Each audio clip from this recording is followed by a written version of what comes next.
gravidade dessa denúncia contra Bolsonaro? Ele nega que tenha feito essa adulteração, e aí vai ter que explicar. Será que alguém fez para ele? Será que ele tinha conhecimento disso ou não? O que a Polícia Federal tem que perguntar a Bolsonaro, hein, senador? Bom, assim, tecnicamente eu faria esse depoimento depois. Eu faria a oitiva primeiro dos demais envolvidos. Acho que seria mais produtivo para todos, né? Porque o fato criminoso é inconteste. Ninguém discute que foi feita uma adulteração. Pessoas entraram no sistema de forma fraudulenta e geraram comprovantes de vacinação para 6, 7, 8 pessoas. Então, o fato não está em discussão. O que vai se discutir é quem participou disso e qual era o nível de conhecimento. Para produzir essa informação, me parece mais interessante ouvir a camada, a raia miúda, como se diz, aqueles que não, são menos beneficiados pelo evento. Mas, de toda sorte, são muito profissionais os delegados e a equipe de policiais que está conduzindo isso. Eles devem buscar informação sobre o nível de conhecimento do presidente da República com relação à fraude, se ele teve ou não teve algum benefício concreto com relação a isso, e vão estabelecer contradições. São vários inquéritos que já estão em andamento e outros seguramente serão instaurados, porque você tem uma série de fatos pipocando, insinuação de rachadinha nas contas da primeira-dama. Não dá para ter rachadinha da primeira-dama. A primeira-dama não tem o cargo para tirar o dinheiro. A rachadinha, caso exista, é do ex-presidente Bolsonaro. Então, a gente tem que ter essa clareza, as investigações feitas com muita transparência, para que o cidadão acompanhe. A gente está falando de um ex-presidente da República que disputou a última eleição com um desempenho enorme. Então, tudo isso tem que ser tratado com cuidado, coerência e muita técnica.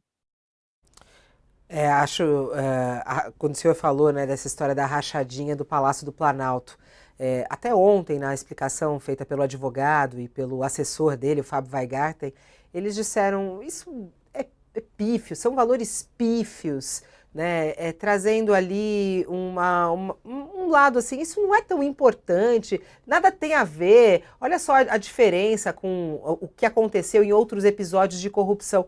O senhor acha uma bobagem essa questão desses pagamentos feitos para Michele Bolsonaro, ela usar um cartão de uma amiga porque o marido é pão duro, essa explicação que eles trouxeram, isso faz sentido na sua análise?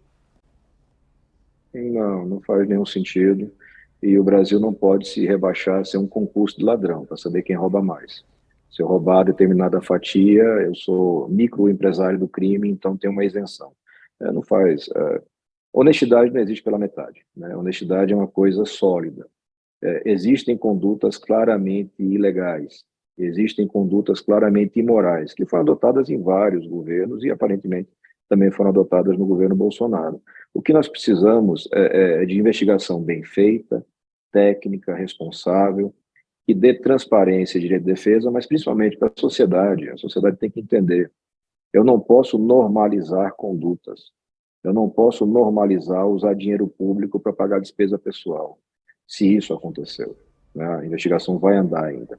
E as estratégias, aparentemente, elas têm uma semelhança muito grande com técnicas rudimentares de lavagem de dinheiro, né? O que não é surpresa, porque investigações anteriores referentes a esse mesmo grupo apontaram isso, técnicas bem rudimentares de lavagem para gerar uma confusão entre valores lícitos e ilícitos e dificultar a apuração.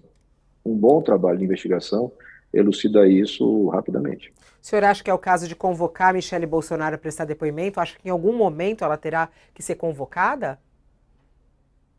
Sem dúvida, e antes do marido. Faz muito mais sentido, né? Você tem Antes que do ter... marido? Michele tem que ser ouvida antes de Bolsonaro? Por quê, senador? A priori, ela é a beneficiária dos recursos, então ela que tem que explicar, porque não adianta dar entrevista para jornalista amigo, você tem que ir para os autos, sentar ali acompanhado do advogado e dizer, olha, eu recebia em espécie 10, 15, 20 mil por mês, porque eu queria fazer minhas despesas em dinheiro, porque eu, sei lá, tenho alergia a cartão de crédito, não gosto de Pix, e queria tudo em dinheiro, e esse dinheiro vinha da conta do meu marido. E aí o passo seguinte é você verificar os saques, compatibilidade dos saques. Então não é uma investigação super complexa, não. É uma coisa que tem uma gravidade pela posição que ocupam, mas do ponto de vista técnico de investigação, não. E se alguém me diz que você, Fabiola, fez uma despesa, acho que a primeira coisa é ouvir você, né? Você fez mesmo isso? Você usava o Eu não cartão da fiz, sua não, amiga? senador, eu não fiz, não. Senador, O meu cartão senador, eu que Peraí. pago todinho, é um custo danado, não quero nem te mostrar, tenho até vergonha. Somos Ô, senador, todos.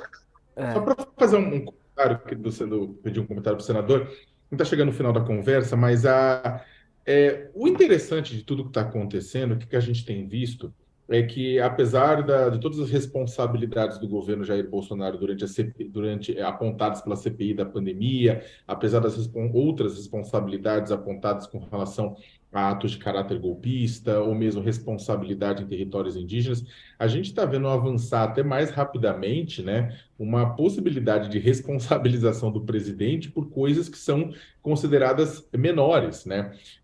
Muita gente tem até comparado com uma tática Al Capone, né? Tipo, de pegar a pessoa por sonegar o imposto de renda, do que necessariamente por conta de uma grande coisa. A gente tem visto aqui as rachadinhas do Planalto, temos visto cartão de vacina, temos visto outras coisas, as próprias joias, que apesar de valor alto, é uma coisa meio comezinha, sabe? É ladrão de galinha, ladrão de joia, né? Uma coisa menor. O senhor acha que é capaz do ex-presidente da República acabar tendo que responder na justiça por uma coisa desse porte, menor do que com relação àquelas grandes responsabilidades que até agora ele tem escapado? É extremamente provável, até porque as situações mais graves, elas são de mais complexa comprovação, e a gente está testemunhando agora mais uma metamorfose de Augusto Aras, né? A gente tinha um Augusto Aras que sabotava investigações, que negava investigações, e agora, às vésperas de uma nova indicação para a PGR, nós temos o Augusto Aras que defende as investigações, que pede inquérito contra o ex-presidente da República. Então, isso muda muito essa balança da velocidade das investigações. E, naturalmente, é como eu tenho falado, investigações de rachadinha não são complexas. Investigação de fraudes em sistemas de informática não são complexas, ainda que tenham técnicas específicas sendo aplicadas, mas não são complexas nem demoradas. Então, assim, ele deve responder primeiro por esse processo e espero que responda por todos, como qualquer cidadão brasileiro. até o Sakamoto falou sobre o dia 8. A gente tô sentindo um clima mais ameno, essa história da CPI do 8 de janeiro. Vai rolar mesmo, não vai? Como é que tá esse clima da CPI do dia 8? E o senhor vai participar? Não, o indicado do PSDB é o senador Exalci Lucas, que é aqui do Distrito Federal, e pediu essa oportunidade, ele não participou das últimas. Acredito que vamos ter CPI sim, mas é preciso, e eu cobrei um pouco o ministro Flávio Dino sobre o tema e ele não respondeu, ele tergiversou. A CPI faz sentido se a gente avançar especificamente na responsabilidade daqueles que tinham poder de mando. E eu falo também diretamente de um grupo específico de oficiais da ativa e da reserva do Exército Brasileiro, especialmente do Exército. O Brasil precisa fazer o dever de casa e investigar fardados. Enquanto a gente não fizer isso e não tivermos o entendimento correto de que todos nós somos iguais perante a lei, a nossa democracia vai ser sempre capenga. Eu sempre vou ter um temor quase reverencial que me impede de apurar condutas que são potencialmente ilícitas de indivíduos, não é da instituição. A instituição Forças Armadas é essencial para qualquer nação, mas ainda para o Brasil. Tem relevantes serviços prestados para a nossa nação e para a nossa democracia. Mas é inconteste que, nesse episódio, nós tivemos omissões e ações gravíssimas que partiram de pessoas em posição de comando. Seja porque não tomaram as medidas corretas, seja porque, de alguma forma, mesmo que velada, estimularam golpistas de botequim, que a gente agora tem acesso a conversas em WhatsApp, essas coisas todas. Eu sou um defensor, e desde a época da CPI da Covid, que todo mundo é igual perante a lei. E eu preciso ter, sim, respondendo pelos seus atos, apresentando sua versão, se defendendo, também aqueles que hoje ostentam a condição de general.